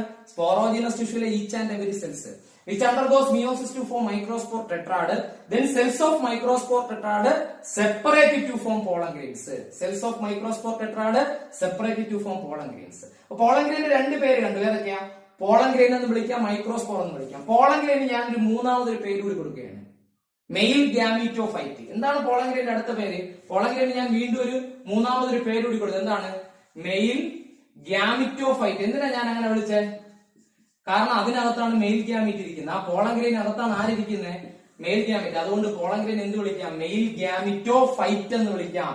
Pollen grain contains male gamete. ഈ പോളൻ ഗ്രെയിന്റെ അകത്ത് മെയിൽ ഗ്യാമീറ്റ് ഉണ്ട്. ചിലരൊക്കെ പോളൻ ഗ്രെയിനെ മെയിൽ ഗ്യാമീറ്റ് എന്ന് വിളിക്കും. തെറ്റാണ്. പോളൻ ഗ്രെയിൻ അല്ല മെയിൽ ഗ്യാമീറ്റ്. പോളൻ ഗ്രെയിന്റെ അകത്തിരിക്കുന്നതാണ് മെയിൽ ഗ്യാമീറ്റ്. ഒന്നുകൂടി പറയാണ്, ചിലരൊക്കെ പോളൻ ഗ്രെയിനെ മെയിൽ ഗ്യാമീറ്റ് എന്ന് പറയാറുണ്ട്. ശരിയാണോ? ശരിയല്ല, തെറ്റാണ്. പോളൻ ഗ്രെയിന്റെ അകത്താണ് എന്ത് വരുന്നത്? Male gamete. ഇനി പോളൻ ഗ്രെയിൻ ഹാപ്ലോയിഡ് ആണ്. എന്തുകൊണ്ട് പോളൻ ഗ്രെയിൻ അല്ല, മൈക്രോസ്പോർ ടെട്രാഡിലെ സെല്ലുകൾ ഉൾപ്പെടെ ഹാപ്ലോയിഡ് ആണ്. എന്തുകൊണ്ടാണ്? ഒരു ഡിപ്ലോയിഡ് സെല്ല് മിയോസിസ് കഴിഞ്ഞാൽ പിന്നെ കിട്ടുന്ന ഡോട്ടർ സെല്ലൊക്കെ ഹാപ്ലോയിഡ് ആയിരിക്കും. നമ്മൾ പഠിച്ചിട്ടില്ലേ? അങ്ങനെയാണെങ്കിൽ പോളൻ മദർ സെൽ അല്ലെങ്കിൽ മൈക്രോസ്പോർ മദർ സെല്ല് ഡിപ്ലോയിഡ് ആണ്. അത് മിയോസിസ് കഴിയുമ്പോൾ എന്തായി മാറും? ഹാപ്ലോയിഡ് ആയിട്ട് മാറും. അപ്പം ഈ മൈക്രോസ്പോർ ടെട്രാഡിലെ 4 സെല്ല് എടുത്താലും ആ 4 സെല്ലുകൾ സെപ്പറേറ്റ് ആയിട്ടുണ്ടാകുന്ന പോളൻ ഗ്രെയിൻ എടുത്താൽ അത് ഹാപ്ലോയിഡ് ആയിരിക്കും. അപ്പം മൈക്രോസ്പോർ മദർ സെല്ല് ഡിപ്ലോയിഡും അതിൽ നിന്നുണ്ടാകുന്ന മൈക്രോസ്പോറുകൾ അഥവാ പോളൻ ഗ്രെയിൻസ് എന്താണ്? ഹാപ്ലോയിഡുമാണ്. അപ്പൊ ഇങ്ങനെ പോളൻ ഗ്രെയിൻ ഉണ്ടാകുന്ന പ്രോസസ്സിന്റെ പേരാണ് നമ്മളിവിടെ പഠിച്ച മൈക്രോസ്പോറോജനസിസ്. ഇങ്ങനെ പോളൻ ഗ്രെയിൻ ഉണ്ടാകുന്ന പ്രോസസ് എങ്ങനെ പോളൻ ഗ്രെയിൻ ഉണ്ടായി? സ്പോറോജീനസ് ടിഷ്യൂലെ സെല്ലുകളൊക്കെ മിയോസിസിന് വിധേയമായി മൈക്രോസ്പോർ ടെട്രാഡായി മാറി.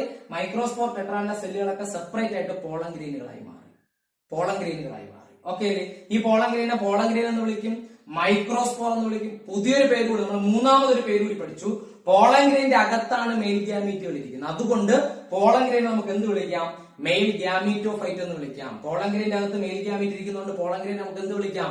Mail gametophyte. അപ്പൊ pollen grains are known as male gametophyte because it contains male gamete.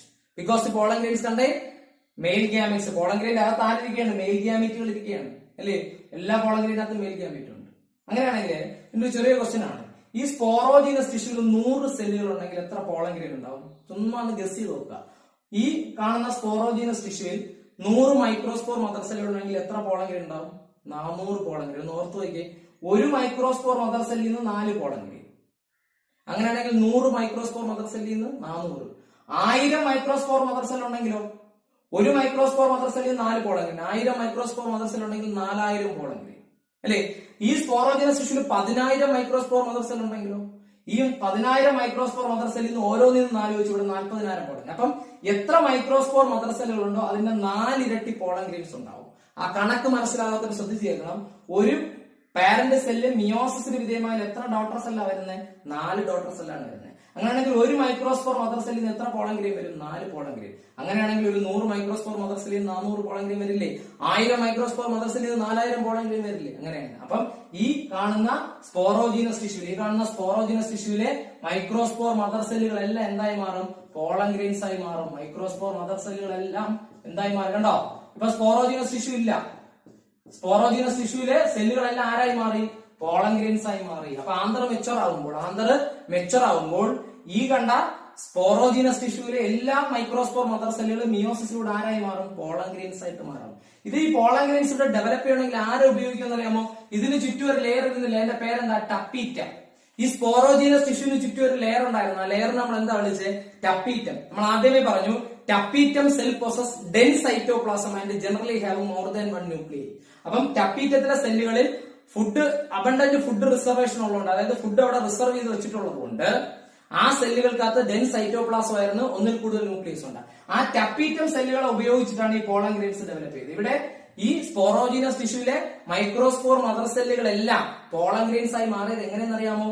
ഇവിടെ ഇരുന്ന ടപ്പീറ്റം ഉപയോഗിച്ചിട്ട്. ഇവിടെ ടപ്പീറ്റം ഉണ്ടായിരുന്നല്ലോ. ആ ടപ്പീറ്റത്തെ പറ്റി നമ്മൾ എന്താ പഠിച്ചത്? ടപ്പീറ്റം സെല്ലുകളിൽ ഫുഡ് റിസർവ് ചെയ്ത് വെച്ചിട്ടുണ്ട്, ഒന്നിൽ കൂടുതൽ ന്യൂക്ലിയസ് ഉണ്ട്. ആ ടപ്പീറ്റം സെല്ലുകളിൽ ഇരിക്കുന്ന ഫുഡ് യൂസ് ചെയ്താണ് ആര് ഡെവലപ്പ് ചെയ്തത്? Pollen grains. അപ്പൊ അങ്ങനെയാണെങ്കിലേ ഈ പോളൻ ഗ്രെയിൻസ് ഒക്കെ ഡെവലപ്പ് ചെയ്ത് വരുമ്പോൾ ടപ്പീറ്റം നശിച്ചു പോകും. കാരണം എന്താ? ടപ്പീറ്റത്തിലെ സെല്ലുകളിൽ ഇരുന്ന ഫുഡ് എല്ലാം ആര് ഉപയോഗിച്ചുകൊണ്ടിരിക്കുകയാണ്? Pollen grains, developing pollen grains. അപ്പൊ ഇവരുടെ ഫംഗ്ഷൻസ് നോക്കിക്കഴിഞ്ഞാൽ ആദ്യത്തെ 3 ലെയർ കണ്ടോ? ഏതൊക്കെയാണ്?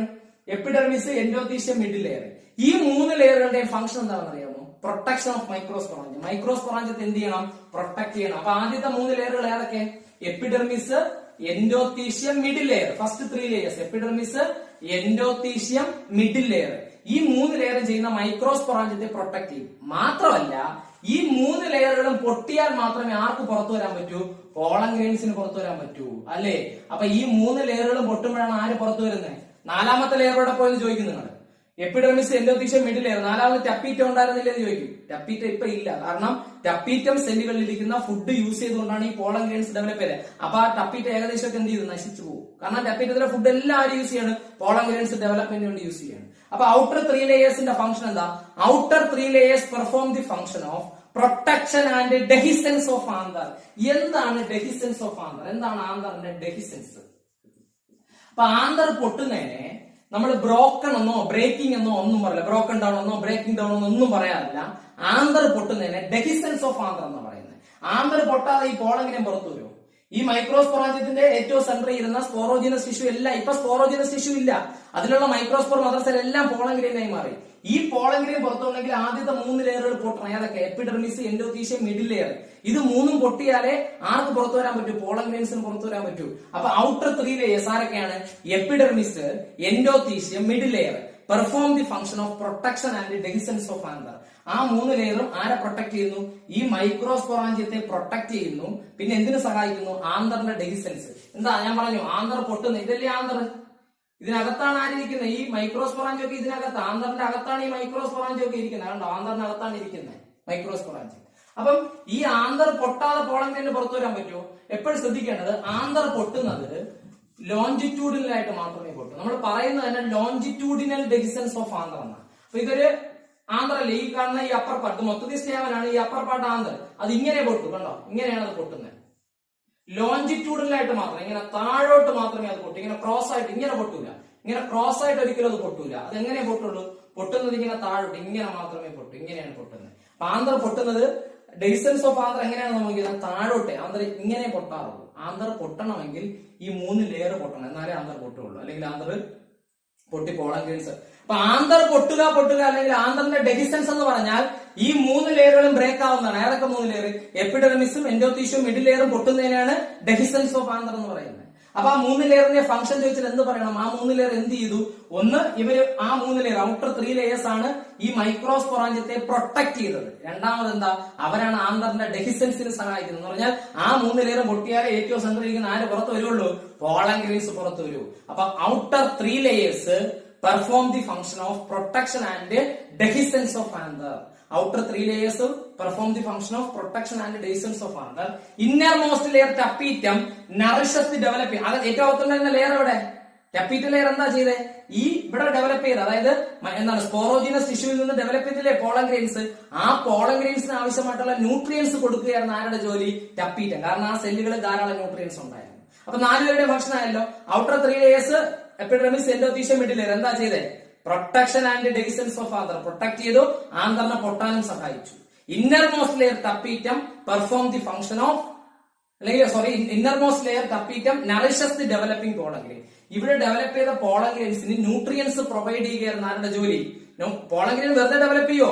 ഈ മൈക്രോസ്പോർ മദർ സെൽ മൈക്രോസ്പോർ ടെട്രാഡായിട്ട് എടുത്ത് പോളൻ ഗ്രെയിൻ ആയിട്ടൊക്കെ ഡെവലപ്പ് ചെയ്യണമെങ്കിൽ ന്യൂട്രിയൻസ് വേണം. ആ ന്യൂട്രിയൻസ് എവിടെ നിന്ന് കിട്ടി? ടപ്പീറ്റത്തിൽ നിന്ന് കിട്ടി. അപ്പൊ innermost layer tapetum nourishes the developing pollen grains. Nourishes means nutrients provide ചെയ്തു എന്നാണ്. ഇതാണ്. അപ്പൊ നമ്മൾക്ക് എന്താ പഠിച്ചത്? ഒരു മൈക്രോസ്പോറാഞ്ചി വളരെ ഏറ്റവും ഇമ്പോർട്ടന്റ് ആയിട്ടുള്ള കാര്യം, നമ്മൾ ഇതുവരെ പഠിച്ചതിൽ ഏറ്റവും ഇമ്പോർട്ടന്റ് ആയിട്ടുള്ള ഒരു കാര്യമാണ് ഈ മൈക്രോസ്പോറോജനസിസും മൈക്രോസ്പോറാഞ്ചിയത്തിന്റെ സ്ട്രക്ചർ. അപ്പൊ ഒരു ആന്തറിനകത്ത് എത്ര മൈക്രോസ്പോറാഞ്ചി ഉണ്ടായിരുന്നു? 4 മൈക്രോസ്പോറാഞ്ചി. ഒരു ആന്തറിനകത്ത് എത്ര മൈക്രോസ്പോറാഞ്ചി ഉണ്ടായിരുന്നേ? 4 മൈക്രോസ്പോറാഞ്ചി ഉണ്ടായിരുന്നു ഒരു ആന്തറിനകത്ത്, അല്ലേ? 4 മൈക്രോസ്പോറാഞ്ചി. അപ്പൊ 4 ഐഡന്റിക്കൽ ആണ്, ഒരുപോലെയാണ്. നമ്മൾ ഒരെണ്ണമേ പഠിച്ചോളൂ. അപ്പൊ മൈക്രോസ്പോറാഞ്ചിന്റെ 4 ലെയർ ഉള്ള വാള. Outer epidermis, second layer endothecium, third layer middle layer, ഏറ്റവും അകത്തുള്ള ലെയർ ടപ്പീറ്റം. ഏറ്റവും അകത്തൊരു എന്താണ് കോമ്പാക്ട് ലെയർ ആയിട്ട് ഹോമോജീനസ് സെൽസ് ഉണ്ടായിരുന്നു, നമ്മൾ സ്പോറോജീനസ് ടിഷ്യൂ എന്ന് വിളിച്ചു. ഈ സ്പോറോജീനസ് ടിഷ്യൂലെ എല്ലാ സെല്ലുകളും മിയോസിസിന് വിധേയമായിട്ട് ആദ്യം മൈക്രോസ്പോർ ടെട്രാഡായി മാറും. അതിലെ സെല്ലുകൾ സെപ്പറേറ്റ് എന്തായി മാറും? പോളൻ ഗ്രെയിൻസ് ആയിട്ട് മാറും. അങ്ങനെ 4 മൈക്രോസ്പോറാഞ്ചിയത്തിന്റെയും ഏറ്റവും സെന്ററിൽ ഇരിക്കുന്ന സ്പോറോജീനസ് ടിഷ്യൂവിലെ എല്ലാ സെല്ലുകളും പോളൻ ഗ്രെയിൻസ് ആയിട്ട് മാറും. ഇനി ഇവരുടെ ഫംഗ്ഷൻസ് പറഞ്ഞു. എന്താണ്? Outer 3 layers perform the function of protection and dehiscence of anther. മൈക്രോസ്പോറാഞ്ചിയത്തെ പ്രൊട്ടക്റ്റും ചെയ്യും. ലാസ്റ്റ് ആ സ്പോറോജിനസ് ടിഷ്യൂ പോളൻ ഗ്രെയിൻ ആയി മാറുമ്പോൾ ഈ 3 ലെയറും പൊട്ടിയാലേ ആര് പുറത്തു വരുള്ളൂ? പോളൻ ഗ്രെയിൻസ് പുറത്തു വരുള്ളൂ. ഇനി ഏറ്റവും അകത്തുള്ള ലെയറിന്റെ function, innermost layer tapetum nourishes the developing pollen grains. Okay ആണല്ലോ. അപ്പൊ ഏറ്റവും അകത്തുള്ള ലെയർ അവിടെ ഡെവലപ്പ് ചെയ്ത് ആരെ? പോളൻ ഗ്രെയിൻസിന് എന്ത് കൊടുത്തു? ന്യൂട്രിയൻസ് കൊടുത്തു. ഇനി പോളൻ ഗ്രെയിന്റെ പേര് മറന്നോലും പോളൻ ഗ്രെയിനെ മൈക്രോസ്പോർ എന്ന് അറിയപ്പെടും. പിന്നെ മെയിൽ ഗ്യാമെറ്റോഫൈറ്റ്. എന്തിനാണ് പോളൻ ഗ്രെയിനെ മെയിൽ ഗ്യാമെറ്റോഫൈറ്റ് എന്ന് വിളിക്കുന്നത്? പോളൻ ഗ്രെയിന്റെ അകത്താണ് ആരിയിരിക്കുന്നത്? മെയിൽ ഗ്യാമെറ്റ്. ഓക്കെ അല്ലേ? ക്ലിയർ അല്ലേ? അപ്പൊ നമുക്ക് ഇനി പഠിക്കാനുള്ളത് എന്താ? ഈ പോളൻ ഗ്രെയിൻസിന്റെ സ്ട്രക്ചർ ആണ്. ഓക്കെ.